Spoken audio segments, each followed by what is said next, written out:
عليكم ورحمة الله وبركاته. الأهلي وفيوتشر في نهائي السوبر المصري في الإمارات، والطموح وقع من فوق السطوح النهارده بعد مباراة وضربات جزاء شفنا فيها مرار الطفع. النهارده قعدنا ساعة بنتابع ضربات الجزاء، مباراة شهدت 34 ضربة جزاء، وفي النهاية الحظ بيبتسم لفيوتشر وبيقدر يفوز على بيراميدز بعد ضربات جزاء. قعدت يجي ساعة 14 13 يعني 27 جون في مباراة قدر فيوتشر يتأهل لنهائي السوبر المصري. عزيزي المشاهد وانت بتتفرج على مباراة بيراميدز وفيوتشر، ما سألتش نفسك هو الاستاد فاضي ليه؟ فين الجماهير الغفيرة؟ الجماهير اللي جاية تدعم بيراميدز وتشجع رمضان صبحي بعد التصريح اللي قاله رمضان صبحي، تصريح عبيط، قال احنا رايحين الامارات هنلعب المباراة هناك، جماهيرنا مستنيانا اللي هتشجعنا وهتدعمنا. وبالصلاة على النبي بصينا في الاستاد ما لقيناش الا واحد. شفت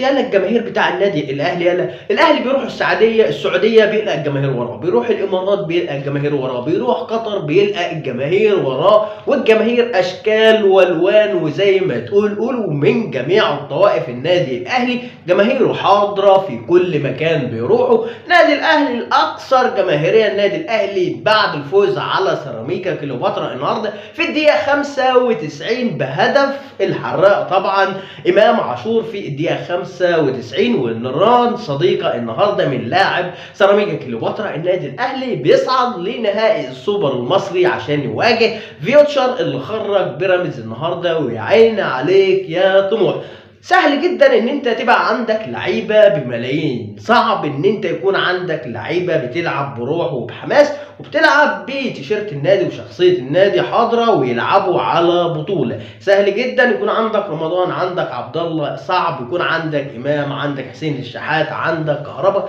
نادي الاهلي نهائي السوبر، النادي الاهلي بعد برونزية كأس العالم للأندية بيروح لنهائي السوبر المصري في الإمارات عشان يواجه فيوتشر النهارده. وبصراحة مباراة النادي الأهلي وسيراميكا كليوباترا كانت مباراة صعبة ومباراة قوية، ولعب فيها سيراميكا كليوباترا الند بالند، وبحيي سيراميكا كليوباترا على شجاعته الهجومية النهارده ضد النادي الأهلي.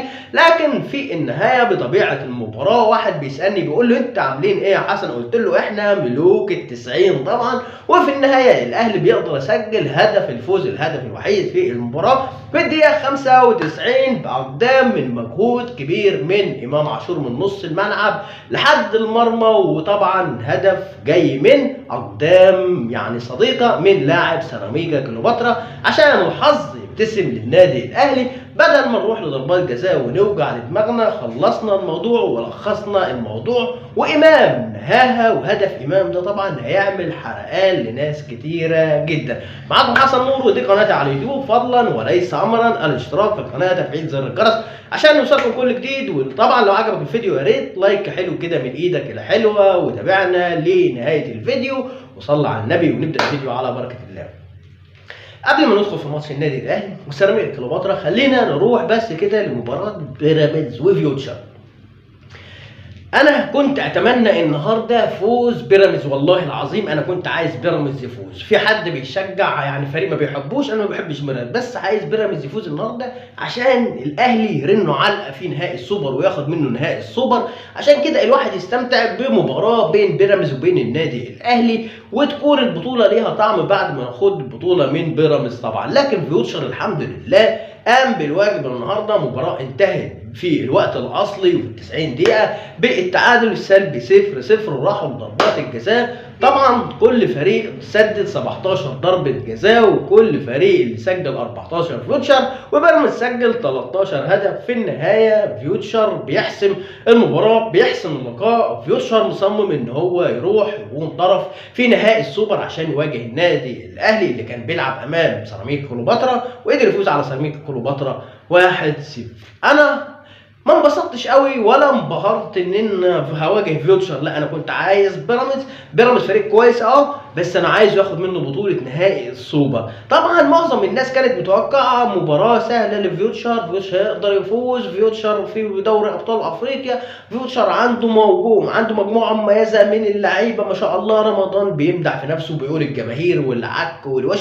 جماهير يا رمضان انت نسيت نفسك ولا ايه؟ الجماهير في النادي الاهلي بس او نادي الزمالك؟ بيراميدز ده ده مجموعه من الفلوس، يعني بقى فلوس رزم بس، لكن من غير جماهير ومن غير وجع قلب. واحنا جماهير عارفينها اللي في مصر مين، اتحاد، اهلي، زمالك، اسماعيلي، دي اللي بيشجعوا طبعا الفرق، ودي الانديه اللي عندهم جماهيريه. اما طبعا بيراميدز او فيوتشر، معلش في الكلمه، دول ما عندهمش جماهير، فما تطلعش بقى تصرح وتقول الجماهير الواعيه الصاحيه اللي مستنيانا بقى 48 ساعه على حر من الجمر عشان تشوف رمضان صبحي وفخر اللقاي وعبد الله السعيد بيواجهوا فيوتشر وهيوصلوا لنهائي السوبر. لا الحمد لله، انت يا ابني فكنا من المزربه دي وخلصت الموضوع وقصرت علينا العك والتصريحات العبيطه دي، والحمد لله ان انت روحت وفيوتشر قام بالواجب. وجنش النهارده اللي صد 3 ضربات جزاء.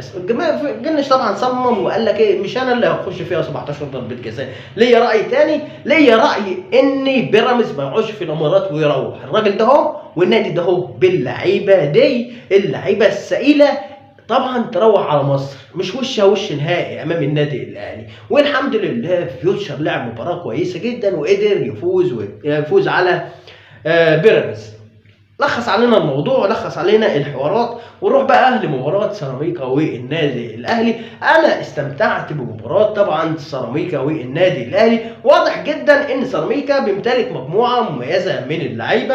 سيراميكا طبعا على انتشار في الملعب النهارده منظومه دفاعيه بشكل كويس جدا، وكان عندهم جراءه هجوميه، وكانوا بيلعبوا الند بالند امام النادي الاهلي طبعا. وشفنا لعيبه النادي الاهلي النهارده، وشفنا كولر نازل بالتشكيله النهارده، ومحمد الشناوي الحمد لله على سلامته وطلع مصاب.